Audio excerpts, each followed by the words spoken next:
When I moved out to Chester County, the one thing that really surprised me was how much less my car insurance was gonna cost. And you're probably thinking, dude, you're a real estate agent. Why are you talking about car insurance? Well, just hang with me. So I ended up saving $150 a month switching from car insurance that was in Philadelphia to Chester County. And I had no idea why. And the insurance agent told me that you have a higher likelihood of getting into an accident in the city, so they charge you more. So that was great news to me, saving $150. But the reason why I'm telling you this is because I'm gonna give you a breakdown of what it costs to live in Chester County. I made a video about the cost of living in Downingtown, but I just want to expand on that a little more. I want to give you a little bit more information and just make it a little bit broader about Chester County. So each area of Chester County is going to be different. That's the same with anywhere in the country, anywhere in the world. Every township is different, every city is different. So my family and I, we live in Downingtown Borough. Our numbers are going to be based on what it costs to live in Downingtown Borough, but it's pretty similar throughout the entire county, and I'm gonna do my best to give you a more broad perspective of everything in Chester County. So I'm gonna focus on a few factors: mortgage or rental rate, depending on if you're looking to buy or rent, electricity, natural gas or oil or propane, depending on what you have, water or water, sewer, trash, internet, cell phones, car expenses, so insurance and inspections, and groceries. Those are our main living expenses, right? So I'm gonna give you a breakdown of what ours looks like to give you a really good idea of what it's going to cost you if you're moving into the Chester County area. For our mortgage, we have a 4-bed, 2.5-bath home, almost 3,000 square feet on just under half an acre in Downingtown Borough. So our monthly mortgage payment, including our principal, interest, taxes, and insurance, is $2,280, which is pretty good. So we bought the house with an FHA loan, and I'm actually going to show you a breakdown of what your monthly payment would be if you purchased a home at the average median home value in Chester County, which is around $420,000. So for us, $2,280, that covers our principal. So there's a portion of that that goes directly towards our principal paydown. Our interest, so we have a 2.625% interest rate, which is extremely low. Interest rates are at about 3%, hovering around there right now. Our taxes in Downingtown Borough are a little high. They're about $6,300. And in other parts of Downingtown School District, they're much lower. But I'm okay with paying a little bit more for our taxes because I feel like the borough offers a lot to its residents. And our insurance on the property is about $1,200. So all in all, $2,280, not that bad for living in Chester County. So I'm gonna break down what the average rent is in Chester County too. Okay. So the average rent for a studio property is about $804 a month. A 1-bedroom, $992. A 2-bedroom, $1,200. A 3-bedroom, about $1,500. And a 4-bedroom, about $1,715. Now, depending on where you're living in Chester County, a lot of you might see this and be like, wow, it's really cheap. But if you're in a Downingtown Borough area or Westchester or Paoli, you know, those numbers are definitely going to go up. This is just the average across the board in all the towns and cities in Chester County. So just know that. If you are looking for something more specific, then make sure you jump on Google and type in the average rent in Westchester, average rent in Malvern, average rent in Kennett Square, because then you'll get a better understanding for that specific area. Okay, so here's the fun part.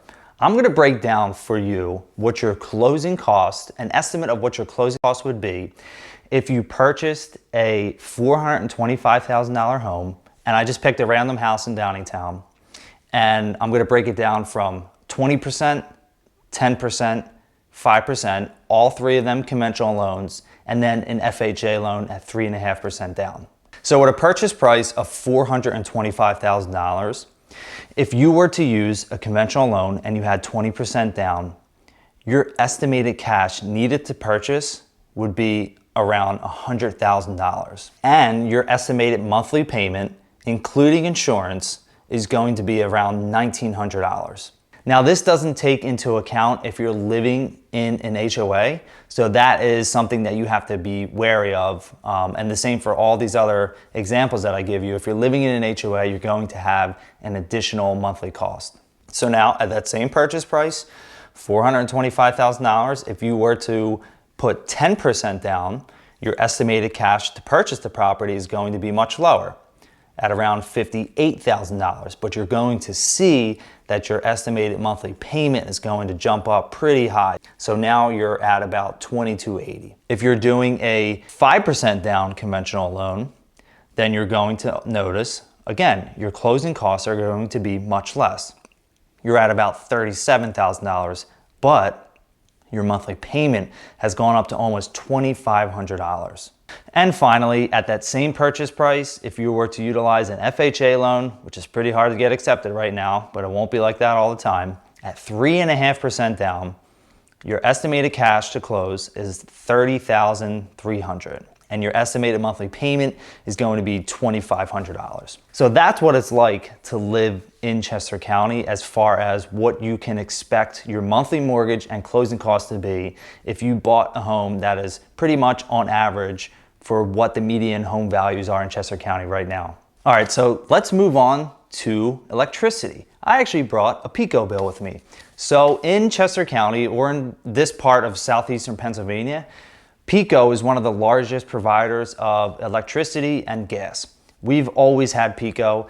You should definitely shop around, because after I looked at these numbers, I'm thinking to myself, we should definitely shop around. Or we're just using way too much electricity and gas throughout the year. When we get a bill from PICO, again, it's going to be electricity and gas. So I'm going to talk about both of them simultaneously. Our average monthly bill over the past 12 months was $253, and it's split between electricity and gas.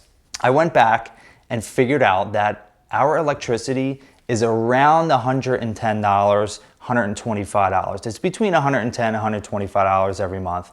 And then our gas jumps up a lot higher than that. The reason being is our furnace is gas, our cooktop is gas, our hot water heater is gas also. So that means that during the winter months when it's really cold and we just have the heat constantly going, that means that our gas bill is going to be higher. And then in the summer, so we have central AC, but it's only on the second and the third floors of the home. That uses gas too. So when that's constantly on, our gas bill is going up and up and up. So our gas is generally more expensive than our electric throughout the year. When it's hot out, and we're mainly on the first floor throughout the day, and we have a couple of window units, so that means the electricity's cooking, lights are on and all this stuff. So between both electricity and gas, we're at about $253 a month. For gas, I also want to mention that a lot of people in this area have oil or propane. So if you have an oil tank, you're not going to have that monthly bill. What you're going to have is a payment as well as propane. If you have oil or propane, you're going to have to pay to fill up the oil tank or the propane tank throughout the year. So one thing you have to keep your eye on is oil and propane prices. Oil prices right now are at about $2.42 up to $2.48. If you have a tank that's 150 gallons or 300 gallons or 500 gallons, you can look to pay on average $363 to about $1,210. The last price that I could find for propane was about $2.53. So depending on the size of the propane tanks and how many propane tanks you have, it's going to cost you roughly $2.53 per gallon. And if your house is all electric, then you should understand that your electricity bill is going to be much higher than what I stated. So next on the list is the water bill or water bill. I've been in Downingtown now for about 8 years, so I've generally started to shift away from saying water, and I'm starting to say water. So it's kind of weird. And if I switch between both, I apologize, but that's just how my mind works. So on average, we get billed on a quarterly basis for our water. And on average, it's about $175. So if you break that down into a monthly cost, it's about $60 a month, which is not bad. And again, we have small kids, so they like playing in the bathtub. They like playing with running water. They like playing with the water when, you know, it's hot outside and we have the hose going or what have you. So we're at about $60 a month, give or take. Some months are obviously going to be higher during the summer and some are going to be lower. But that is a good average for us as a family of four, about $60. Next item on the list is the sewer and the trash bill. Our sewer and trash bill also is billed quarterly, and it was at a fixed rate for a long time. It was at a fixed rate of $55 per month. And again, it gets billed on a quarterly rate. Just recently, I got a notice in the mail saying that that bill was going up $5 extra a month. So we're going from $55 a month to $60 a month, which honestly, it doesn't really bother me much. The town of Downingtown Borough, they do a fantastic job, in my opinion, of collecting trash on time. They take care of the sewers. They take care of pretty much everything that you don't want to worry about when you're living in a town. So I don't mind at all paying an extra $5 a month because I very much appreciate everything that they do for us. Next on the list is internet. So there are so many different internet providers in this area. You're not really pigeonholed into one. We have been with Verizon for a very long time, and we were paying a decently high price for that. When we had the bundle of internet and cable, it was about $125 to $150 a month, somewhere around there. But when we switched, so now we have internet through Google. So Google Fi is an internet option for you. A lot of people don't know about that, but our internet is about $60 a month right now, which is super cheap. It's much cheaper than it was with Verizon. I've never really looked into Comcast, but I've always heard that Comcast is a little bit more expensive. And with internet, depending on how many megabits that you want in your home, it's going to either go up or it's going to go down. So if you want a faster home, and a lot of people do right now because they have shifted to working from home, then it's going to cost you a little more, but it really shouldn't be more than like $150 a month. If you have really, really fast internet, you should be looking to pay around $150 a month. And our cell phones were the same way. We had Verizon for a really long time for our cell phones. And before that, I had T-Mobile. Both of them were over $200 a month for 2 lines. Over $200 a month for 2 lines with unlimited data. We switched about 2 years ago to Google again. And for 2 lines, unlimited data, unlimited everything, storage on Google Drive and all that stuff, it's about $135 a month. So there are a lot of different options, and I want you to make sure that you do your due diligence when you're searching for an internet provider in the area and for a cell phone provider in the area, because you really shouldn't be paying more than like $200 and some a month. If you're paying $210, $220, it's not that bad overall, but just know that there are better services out there that are going to be cheaper. So just make sure that you do your homework on that before you choose one.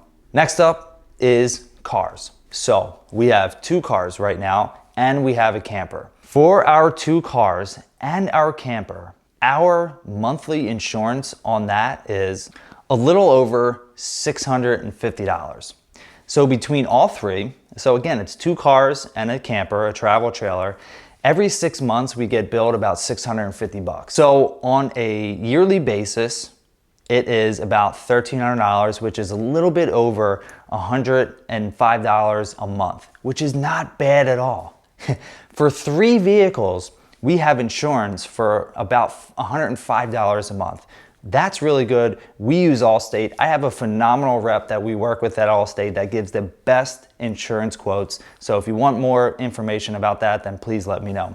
Also, if you made it this far, please do me a favor, subscribe to the channel. It really helps with the algorithm for YouTube and helps us get this information out to more people. In addition to car insurance, we have gas. Gas right now, it's been fluctuating a lot this past year, but it's at about $3.15 to $3.20. So depending on how much we drive, and my wife hasn't been driving as much recently, and depending on how much I'm driving, it usually costs us about, for her car, it's about $40 to fill up the tank, and then for mine, it's about $50. If we fill both of our cars up about 8 times a month. So that's my car about 5 times a month and then hers about 3. We're looking to pay on average $365.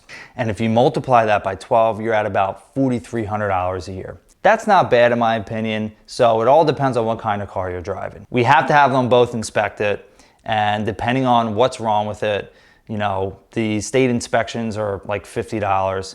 I literally just took mine in and had to get $700 worth of work. Kelly's is going in next. Who knows? She has an older car, so sometimes it costs a little bit more. But if it's on average about $1,500 a year to service both of our cars, then that's just an additional expense that we have to take on for our cars.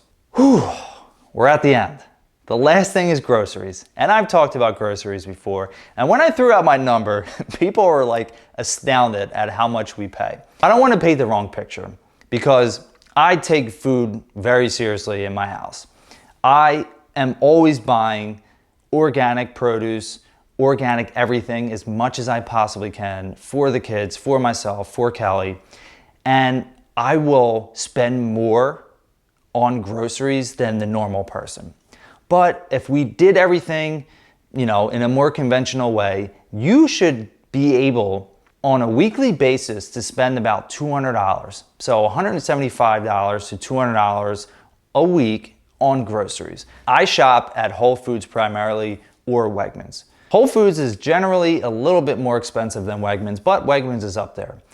In this area, there's so many different shopping options. We have an Aldi here, Wegmans, Whole Foods, Giant, ShopRite. So you don't have to just go to a more expensive place. You can go to Giant. Giant has great products. They have great produce. You can go to Superfresh or Acme, you know. And you should be able to, for a family of 4, pay about $175 to $200 a week. Sometimes we pay $250 to $300, again, because we're just buying organic, and organic produce and organic products are generally more expensive. So that's it. I hope you have a really good understanding of what it costs to live in Chester County. So if you're moving here from a different state, this video should give you an eye-opening look into what your utilities and your average monthly costs are going to be. If you need more information, please don't hesitate to reach out to me. If you're looking to buy or sell in the area, you know what you can do. You can always text us at 484-999-0218. Look forward to speaking with you soon. Have a great day. Take care.